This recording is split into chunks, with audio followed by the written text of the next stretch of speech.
Today, on Guess What I Found Out, we are going to investigate the strangest fashion choice in the history of life on Earth.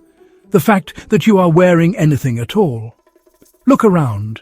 Every other large animal on this planet walks out the door fully equipped. Wolves, bears, horses, elephants, all of them sporting a permanent coat they never once think about.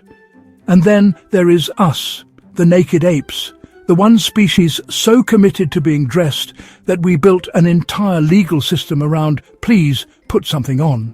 We literally arrest people for being too naked. No wolf has ever been cited for indecent exposure. So why us, and when did this start? The answer involves lice, and it is exactly as gross as you are hoping. If you like discovering that the most ordinary thing about your morning is secretly a 100,000-year-old mystery, subscribe to Guess What I Found Out right now, because we do exactly this every single week. Start with the question nobody asks. Why are we naked in the first place? Every one of our ape cousins is covered in fur, but somewhere along the line our ancestors traded the coat for something stranger. As they moved onto the hot open savanna and started running down prey, thick fur became a death sentence. You overheat, you collapse, you die hungry, which is evolution's least dignified exit. So we, naked apes, shed the fur and went all in on cooling, growing somewhere between 2 and 4 million sweat glands. We are, no exaggeration, elite professional sweating machines. This is fantastic in July. It is considerably less fantastic at 40 below in the dead of an ice age. So the tidy story is that humans left Africa, got cold and wrapped up in animal skins. Clean, simple and almost certainly wrong. Because here is the problem. The genetic evidence says we started wearing clothes somewhere between 83 and 170,000 years ago. But our big migration into cold northern climates did not happen until around 70,000 years ago. Clothing shows up tens of thousands of years before anyone needed a coat. So warmth was not the first reason. But here is where it gets strange, because the evidence that cracked this open is a parasite. Researchers at the University of Florida decided to map the family tree of human lice and stumbled into one of the great accidental clues in all of science. You have two kinds: head lice, which live in your hair, and body lice, which live exclusively in clothing, in the seams and folds of fabric. Body lice cannot survive on bare skin. They physically need clothes to exist. Which means the precise moment body lice split off from head lice is the moment humans started wearing clothes regularly enough to build a brand new neighborhood for a bug. Run the genetics, and that split lands between 83 and 170,000 years ago. Let that sink in. The most hated insect at summer camp accidentally tattled on exactly when we invented fashion. The tiny stowaways kept the diary we never thought to write. Which brings me to today's question, and I want it settled in the comments. What do you think actually got humans into clothes first? Protection, showing off, or pure survival? Pick one and tell me why, because I want to watch Curious George argue prehistoric anthropology in the replies. So, if not warmth, then what? The boring answer is protection, a simple barrier between bare skin and the sun, the thorns and everything that bites. But the interesting answer is that we are show-offs. Humans are obsessive social signalers, constantly broadcasting who we are and where we rank.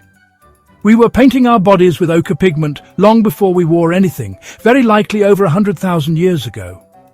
The leap from decorating your skin to draping a particular hide a particular way is tiny. And the second that hide goes on, you start wondering which hide, worn how, says, what about you?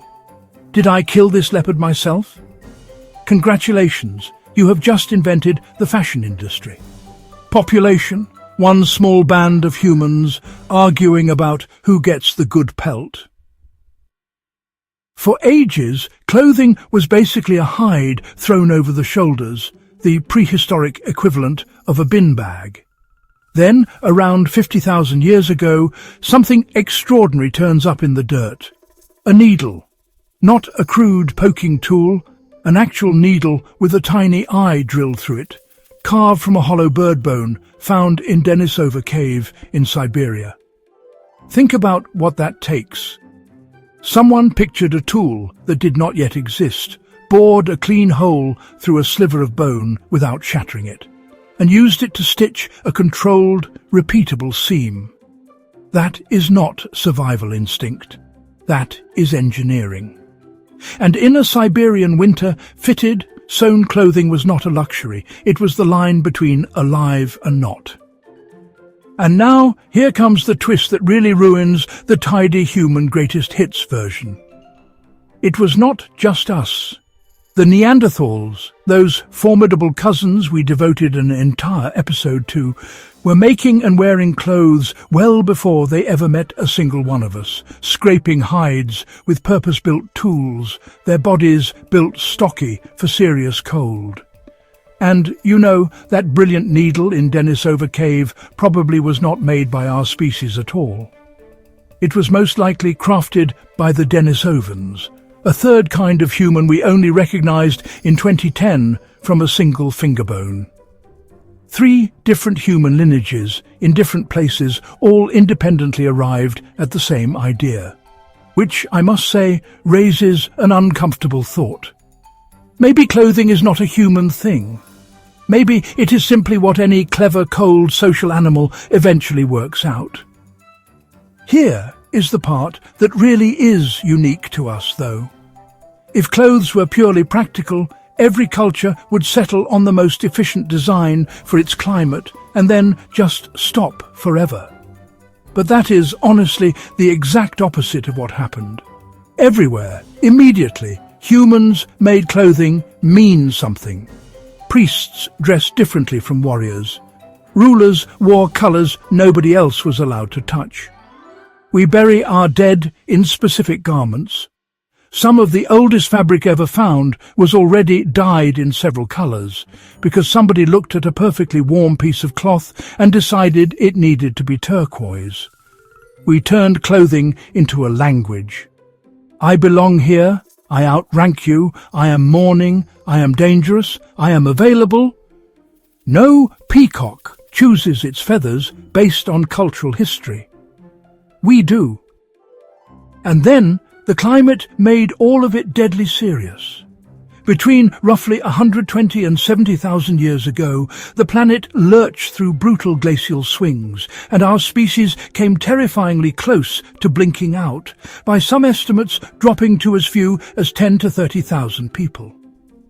The groups that survived and pushed north were the ones who already had the technology, fitted, layered, stitched clothing that sealed in heat at the wrist and the neck. The needle and the thread were not arts and crafts.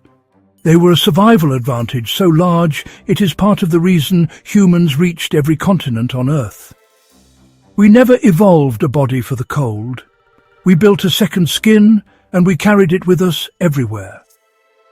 So here is where we hold and hand off. Why did we start wearing clothes? Honestly, for all the reasons at once: protection first, then showing off, then sheer survival, then art and identity and status, layered up over 150,000 years. And, well, the strangest part is that you are still doing it. Whatever you pulled on this morning, you made choices about what to broadcast to the world, the same impulse as an ancestor wrapped in ochre-stained hide, working out what to signal to the people round the fire. We get cold, we get creative, we get dressed, and then we spend the rest of our lives complaining that we have nothing to wear. If that rewired how you see the clothes on your own back, hit like, subscribe to Guess What I Found Out, and stick around, because there is always another ordinary thing hiding an extraordinary secret. And I have already found the next one. See you there, Curious George.